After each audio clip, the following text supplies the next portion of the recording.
BTech CSC పని అయిపోయిందా అంటే బీటెక్ సిఎస్సి పని అయిపోయినట్టే. ఎందుకు అంటే 2013లో మనం ఏదైతే పరిస్థితిలో ఉన్నామో బీటెక్ సిఎస్సి పాయింట్ ఆఫ్ వ్యూలో సేమ్ ఆ పరిస్థితిలో ఈరోజు ఉన్నాం. 2024 వర్సెస్ 2014 వేసుకుందాం. తెలంగాణ విడిపోయే నాటికి సిఎస్సి సీట్లు మన దగ్గర ఒక 15,000 ఉన్నాయి. ఈరోజు 80,000 సీట్లు ఉన్నాయి దగ్గర దగ్గర. సీట్స్ పెరగడం ఒక కారణం అయితే రెసిషన్ యొక్క రూపురేఖలు బీటెక్ స్టూడెంట్ని చేర్చబోయే పేరెంట్ యొక్క పర్స్పెక్టివ్లో నేను చెప్తాను. చూడండి తల్లిదండ్రులారా, మీరు మీ బాబుని ఒక్క ఉద్యోగం కోసం 600 నుంచి 700 మంది లైన్లో ఉండేటువంటి కాంపిటేటివ్ జోన్లోకి నెట్టి మీరు ఫైట్ చేయమని అడుగుతున్నారు. ఇది చాలా అన్యాయం. మీరు హ్యాపీగా జబర్దస్త్ చూడండి, లేకపోతే సీరియల్స్ చూడండి, దాంట్లో ఏదన్నా ఉండేయండి, లేకపోతే మీ పక్కింటి ఆంటీ వాళ్ళు లేకపోతే పక్కింటి వాళ్ళు నారాయణ శ్రీచరణలో చదివించినారని చెప్పేసి వాళ్ళు సిఎస్సి చేర్చిండని మీ బాబును మీ పాపను తీసుకుపోయి సిఎస్సిలో చేర్చొద్దు. రెసిషన్ యొక్క విశ్వరూపాన్ని చూస్తున్నాం. మేము అమీర్పేట మార్కెట్లో ప్లేస్మెంట్ గ్యారంటీ స్కీమ్స్ అని పెడతాం, లేకపోతే పలానా కోర్సు నేర్చుకుంటే నీకు గ్యారంటీకి జాబ్ వచ్చేస్తుందని చెప్తాం. ఇట్లా రకరకాల కహానీలు పేరెంట్స్కి చెప్తూ ఉంటాం. కానీ రెసిషన్ యొక్క ఫ్లేవర్ గట్టిగా కొడుతూ ఉంది. మాకు వచ్చినటువంటి విద్యార్థులు కళ్ళనీళ్ళు పెట్టుకుంటున్నారు.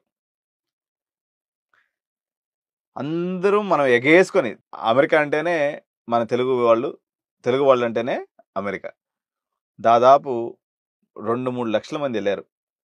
పాత ఇప్పుడు ఎవరైతే ఎంఎస్ కంప్లీట్ అయినటువంటి వాళ్ళు 2022 ఆ టైంలో ఒక్కడికి పార్ట్ టైం దొరకట్లేదు. క్యాంపస్లో ఒక బ్యాచ్లో 600 మంది పిల్లలు ఉంటే 60 మంది ప్లేస్ అవుతున్నారు ఓపీటీలో కానీ ఇంకోటి ఇక్కడ కానీ. మీకు ఒక విచిత్రమైన ఇన్సిడెంట్ చెప్తాను నేను. నో వేకెన్సీ బోర్డ్స్ పెట్టేశారు అక్కడ. యాక్చువల్గా అమెరికాలో ప్రాసెస్ ఎలా ఉంటుందంటే, మనం ఎంఎస్ అయిపోయిన తర్వాత అక్కడ లోకల్ కన్సల్టెన్సీని అప్రోచ్ అయితే వాళ్ళు హెచ్ఆర్ వాళ్ళతో ఏదో కనెక్టివిటీ పెట్టుకొని డాక్యుమెంటేషన్ చేసుకుని ఏదో ఫేక్లు అవి ఇవి సెట్ చేసుకొని మీకు వేసుకుని వాళ్ళకి అంత కమిషన్ తీసుకుంటారు. ఇది ప్రాసెస్. ఒకవేళ పిల్లవాడికి ఉద్యోగం రాకపోతే వచ్చిన దాకా వాళ్లే భోజనము అకామిడేషన్ మొత్తం ఇచ్చి వాడు మిమ్మల్ని మంచిగా సాది ఎంప్లాయబుల్ పర్సన్గా చేసి మిమ్మల్ని తీసుకుపోయి కంపెనీలో పెట్టుకొని తద్వారా వాడు కమిషన్ అయితే తీసుకుంటుంటాడు. జనరల్గా ఇది ప్రాసెస్. ఎప్పుడైనా ఎవడైనా స్టూడెంట్ వస్తే అబ్బా నాకు ఎంతో కొంత నెలకు కమిషన్ వస్తుంది కదని చెప్పేసి వాడు ఆత్రంగా ఎదురు చూసే పరిస్థితి పెట్టేసి వాళ్ళందరూ తెలుగు వాళ్ళు ఎవరైతే అక్కడ కన్సల్టెన్సీస్ రన్ చేస్తున్నారు, లేకపోతే మన ఇండియన్స్ ఎవరైతే కన్సల్టెన్సీ రన్ చేస్తున్నారో, వద్దురా బాబు మాకు ఆల్రెడీ అక్కడ జాబ్ ఆపర్చునిటీస్ లేవు అని చెప్పేసి మేము మిమ్మల్ని పోషించలేమని చెప్పేసి నో వేకెన్సీ బోర్డ్స్ పెట్టేస్తున్నారు. నేను లాస్ట్ టైం వీడియోలో కూడా చెప్పినట్టుగా ఈరోజు పెళ్ళాం పిల్లలతో బతకాలి అంటే హైదరాబాద్లో నువ్వు ఏ కార్నర్లో తీసుకున్నా సింగిల్ బెడ్రూమ్ 15,000 ఉంది. సింగిల్ బెడ్రూమ్ 15,000 ఉంది. గ్రోసరీసు మెయింటెనెన్స్ చాలా అదవా బతకదలుచుకున్న 25,000 లేనిది ఎవడో ఈరోజు హైదరాబాద్లో బతకలేడు. 25,000 అంటే ఇంకా అది అంటే చాలా దాన్ని ఏమంటారు లోయర్ క్లాస్ లైఫ్. ఒక 40,000 ఉంటే అప్పుడప్పుడు వారానికి ఒక సినిమా లేకపోతే చిన్న ట్రిప్పులు సంవత్సరానికి ఒకసారికి. ఇది పెళ్ళి పిల్లలు పుట్టినంత వరకు. పిల్లలు పుడితే వాళ్ళ ఫీజులు కానీ యాడ్ చేసినామంటే 50,000 రూపాయలు తక్కువ హైదరాబాద్లో ఒక మనిషి లోయర్ మిడిల్ క్లాస్లో కూడా బతకలేనటువంటి పరిస్థితి ఉంది. ఇప్పుడు పాస్ అయ్యి వచ్చినటువంటి పిల్లలు ఎవరైతే ఉన్నారో 2021 నుంచి వాళ్ళ పిల్లల పరిస్థితి చెప్తాను చూడండి మీకు.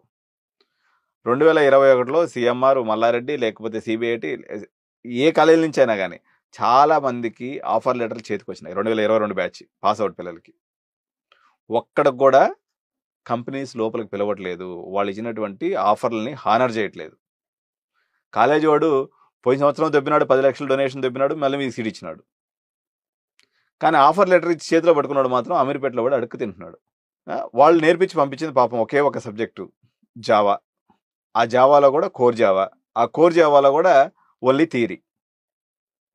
మీరు అమీర్పేటలో మార్కెట్కి అంటే మిమ్మల్ని దొబ్బేసిండ్రు కదా కాలేజీల వాళ్ళు. ఏమి నేర్పించి పంపించిండ్రు అంటే వాళ్ళు ఏమి నేర్పించకుండా వీళ్ళని బయటకు దొబ్బిండ్రు. సార్ మేము ఏదో ఒకటి చేశాం కదా, మేమైతే ఆఫర్ లెటర్ ఎందుకు రాబోయి మీ ఆఫర్ లెటర్ హానర్లు చేయట్లేదు. 2022లో వాళ్ళు బయటకు వచ్చారా? ఇప్పుడు 24 మళ్ళీ ఫ్రెష్ బ్యాచ్ వస్తుంది. దాదాపు 5-6 లక్షల మంది తెలుగు రాష్ట్రాల వరకు వెయిటింగ్లో ఉన్నారు జాబ్ కోసం. జావా పొజిషన్ ఉంది, 10,000 ఇస్తామంటే ఈరోజు కనీసం 10,000 మంది ఇంటర్వ్యూకి వస్తున్నారు. ఇంత కాంపిటేటివ్ మార్కెట్లోకి నెట్టడం అవసరమా? మీరు విద్యార్థుల్ని ఆలోచన చేయండి. యుఎస్ మార్కెట్ దారుణంగా ఉంది. యూకే మార్కెట్ అయితే మరీ దారుణంగా ఉంది. సరే ఎందుకు సరే మరి ఇంత దారుణంగా ఉన్నటువంటి మార్కెట్ అయితే కానీ మా వాడు ఇంత చేసినా కానీ గోకరాజు వాడు 15 లక్షలు డొనేషన్ చెప్తున్నాడు సార్. మీరు మారినంత కాలం, మీరు స్మార్ట్గా ఆలోచించినంత కాలం, మీరు 10 మంది పోయి 10 సీట్లు ఉండే కాడికి పోయి 100 మంది అందరం మాకు అదే కావాలి అదే కావాలని పోతే వాడు వచ్చిన కాడికి దోచుకుంటాడు తప్ప వాడికి ఏం నష్టం చెప్పండి. ఇప్పుడు భారతదేశంలో ఒక సింపుల్ నానుడు ఉంది, దోచుకోవటం నా జన్మ హక్కు, దోపిడీ కావటం నీ ఎరితనం. దోపిడీ కాబట్టం అనేది నీ ఎరితనం, దోచుకోవటం అనేది నా జన్మ హక్కు. ఎందుకంటే నా ముఖ్యమంత్రి దోచుకుంటున్నాడు, నా మినిస్టర్ దోచుకుంటున్నాడు, నా ఎమ్మెల్యే దోచుకుంటున్నాడు, నేను దోచుకోవటం తప్పు కాదు. ఇది స్టాండర్డ్ ఫార్ములా. దీనికి ధర్మము తొక్క తుషారం ఏం లేదు. ప్రతి ఒక్కడు దోచుకోవడం అనేది వాడి జన్మ హక్కుగా ఫీల్ అయ్యి వాడు ఆ పని చేస్తున్నాడు.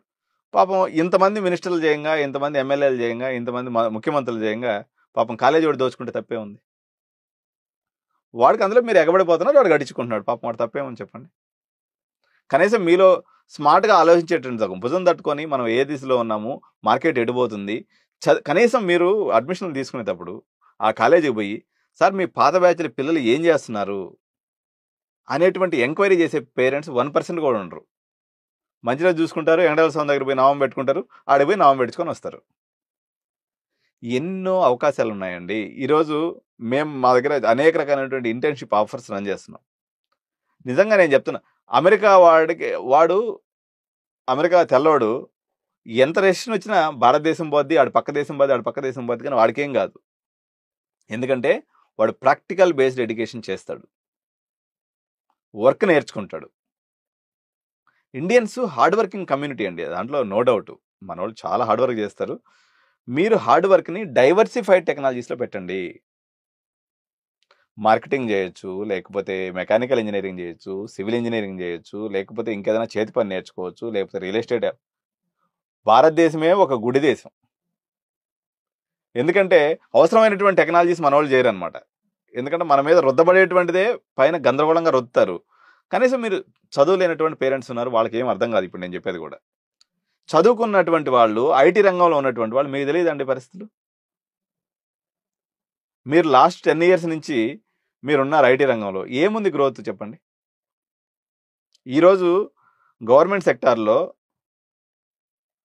ఒక ఎలిమెంటరీ స్కూల్ టీచర్కి 60-70 వేలు జీతం వస్తుంది. మా అమీర్పేటలో ఏ పానీపూరి బండివాడికి కూడా 1,50,000 తక్కువ ఇన్కమ్ లేదు. హైదరాబాద్లో ఏ కాబ్లర్ అంటే చెప్పులు కుట్టే వ్యక్తి, ఒకప్పుడు చెప్పులు కుట్టిన అబ్రహాం లింకన్ అమెరికా ప్రెసిడెంట్ అయ్యారని చెప్పి మనం గొప్పగా చెప్పుకుంటాం కదా, ఏ కాబ్లర్ అంటే చెప్పులు కుట్టేటువంటి వ్యక్తి కూడా నెలకి 50,000 తక్కువ సంపాదించడం లేదు. వృత్తి పనులన్నింటినీ మానేసి ఈరోజు ఏ మాస్టర్ కూడా, ఒక కుకింగ్ మాస్టర్ తీసుకున్నట్లయితే 35,000 తక్కువ జీతం లేదు, వాడికి అడ్వాన్స్ ఇవ్వాలి, 35,000 ఇవ్వాలి, సీనియారిటీ ఉంటే 1,00,000 అయినా జీతం ఇచ్చి తెచ్చుకోవాలి. ఇంతెందుకండి, మీకు ఒక సిగ్గుచేటైన విషయం చెప్తాను. గచ్చిబౌలిలో బాత్రూమ్ కడిగేవాడికి 1,00,000 రూపాయలు తక్కువ జీతం ఎక్కడ లేదు. అర్బన్ క్లాప్ అని ఉంటుంది, దాంట్లో పోయి వాడు బాత్రూమ్ కడుతుంటారు ఇతర రాష్ట్రాల నుంచి ఎక్కడెక్కడ నుంచి వచ్చి, ఆడి జీతం కూడా 1,00,000 రూపాయలు ఉంది. మీరు ఆ 10,000 రూపాయలు జావా ఉద్యోగానికి వేస్తే 1000 మంది వచ్చే కాంపిటీషన్ జోన్లోకి మీ పిల్లల్ని నెట్టడం ఎంత తప్పు. రెసెషన్ వస్తుంటుంది, పోతుంటుందండి. కానీ మరోవైపు నుంచి ఆర్టిఫిషియల్ ఇంటెలిజెన్స్ అనేది ఏదైతే ఉందో కంపెనీలనే కన్ఫ్యూజ్ చేస్తుంది. వేణుగోపాల్ రెడ్డి ఎంత, మీరెంత, కంపెనీలనే కన్ఫ్యూజ్ చేస్తుంది. టీసీఎస్ వాడైతే మొత్తం వాడుకున్నటువంటి 5 లక్షల మంది ఎంప్లాయీస్ని నేర్పించండి ఏదో ఒకటి నేర్పించేసి మార్కెట్ ఏమవుతుందని కన్ఫ్యూజ్ అయిపోతున్నాడు. అజిత్ ప్రేమ్జీ లాంటి అత్యంత మేధావి, లేకపోతే ఇన్ఫోసిస్ నారాయణమూర్తే కకావికలం అయిపోతున్నారు ఏఐ దెబ్బకి. సో ఏఐ చాలా బలంగా వస్తుంది. ఏఐ వచ్చిందంటే 100 మంది చేసే పని 1 నుంచి 10 మందే చేసేస్తారు. సో అవసరం లేనటువంటి పనులు, నేను ఒక ఆసక్తికరమైన రీసెర్చ్ చేస్తాను, I want to share with you. Native Americans software engineering చేయరు, వాళ్ళు బీటెక్ సిఎస్సి చేయరు. ఏం పనులు చేస్తారో చూడండి. ఎందుకంటే వాళ్ళు మనశ్శాంతిని కోరుకుంటారు. ఉదాహరణ మొబైల్ రిపేరింగ్ చేసేవాడికి, యాపిల్ మొబైల్ రిపేరింగ్ చేసేవాడికి ఎంత శాలరీ ఉంటుంది అమెరికాలో? నేను ఒక చిన్న రీసెర్చ్ చేస్తే ఒక $50,000 ఉంది సంవత్సరానికి. అదేవిధంగా మనకు అక్కడ ఐటీ ఎంప్లాయీస్కి వచ్చేసరికి ₹1,00,00,000 ఉంది. వాడు ₹1,00,00,000 వాడు ఇస్తున్నప్పటికీ వాడు ఎవడు కూడా ఐటీ ఉద్యోగాలు అమెరికన్స్ చేయరు. ఎందుకంటే వాళ్ళు కూల్‌గా ఉండాలి. రెసిషన్‌కి ఇబ్బంది పడొద్దు. ఇదేదో ఒక రోజు బుడ్డ ముంచేసినట్టు ముంచేస్తది ఐటీ. ఆ రోజు మళ్ళీ మనం రోడ్డున పడలేము. జీవితాంతం ఒక కన్సిస్టెన్సీ మెయింటైన్ చేయాలన్నట్టు అనుకుంటారు కాబట్టి. నేను అందరిని ఇలా ఆలోచించమంటలేదు. మీలో ఒక 20% 30% ఆలోచించినా దేశ జీడీపీ పెరుగుతుంది. దేశంలో మనశ్శాంతి పెరుగుతుంది.